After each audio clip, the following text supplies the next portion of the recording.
बे जाहैबाय मिथि नार्जारि बियो गावनि एक्स बयफ्रेन्डखौ मेसेज लिरनानै मा बुंदों खोनासंदो बिथाङा मा बुंदों बियो लेंहरफिनदों दा गावखौ निमाहा होदो होनना बुंदों आं पापि दा बेनि सिगां एप्रिल फुलावहाय मेहेरावारि फंबाया मा भिडिअ खालामदोंमोन बेखौ एसे खोनासंदो दे नुगोन आंबो सानसे समाव नुगोन बेसेबां मोजां रायजो जायो संसार जायो नोङो नुगोन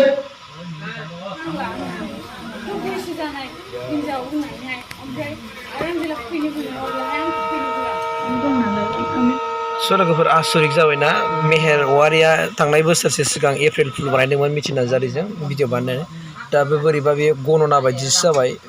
मेहेरवारि बुंनाया दिनै फलिबाय बिसोर माबोरै बिदि जाखो आसरिक आरोना दा बेखौ लानानै मैया आं मोनसे भिडिअ आपल'ड खालामदोंमोन खिन्थु बे मोनसे गोरोन्थि जादों बेनि थाखाय आं निमाहा बिबाय दे खिन्थु आङो एनिथिं एमजेनि भिडिअखौ ससे नायदोंमोन नालाय ओमफ्राय आङो नायजोबाखैमोन दा बेनि आंनि थाखाय गोरोन्थि जादों आरो जायफोर कमेन्ट हरदों बेनि थाखाय आं निमाहा बिबाय दा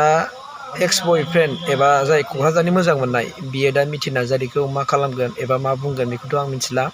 ओमफ्राय लोगोफोर नोंसोरनो कमेन्ट हरबा खरनो हादो लानांगौना लानाङा बेथ' दिनै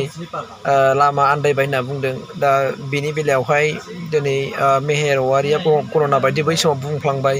बोरैबा फलिगारबाय बिनि लाइफआवहाय दा जेखियानो जाया मानो जि एक्स बयफ्रेन्डखौ दिनै बे गोरबोनिफ्राय रिकुवेस्ट खालामहरफिनदों आंखौ निमाहा होदो आंनि गोरोन्थि जाबाय आंनि पापि गुबुननि अननायाव आं गोजावदोंमोन नोंनि अननायखौ सिनायनो रोङाखैमोन होननानै बियो दिनै बुंदों ओमफ्राय दा जानो हागौ ब्रेकआपआ जामारबाय खोमा आरोना खिन्थु दिनैसिम भिडिअ नुनाय जायाखै हयथ' जानो हागौ बेयो मिथिं दावथिंबो जानाय नंला खोमा खेबसेनो ब्रेकआप जाखाबाय खोमा दा बियो मा खालामो जों उननि समावसो जोंनो खिथासिगोन लोगोफोर दा दुखुनांथाव बाथ्रा जाबाय आरोना बेफोरबायदि थासारिया दिनै जाथावामोन दिनै जाबाय निमाहा होजावथावाथ' गैखाला आरोना मिथि नार्जारिया गाव दिनै बिराद गिदिर हाखराव गाब्र'बाय बियो सिगाङाव जाय फार्स्टनि अननाय बेखौ बियो मिथिनो रोङाखिसै ओमफ्राय मिथिनो रोङालासेनो गुबुननि अननायखौनो जानो हागौ थाखा फैसा दिन्थिनायावहाय मिथि नार्जारिया लब जादोंमोन मानोना माखासे बिदिनो थायो आरोना लोरबां गोसोनि मानसिफ्रा थाखा फैसा दिन्थिबा सम्पति दिन्थिबा लब जायो आरोना बेयावनो गाब्र'यो आरो बेखिनि लोगोफोर दिनैनि आपडेटआ थेंक इउ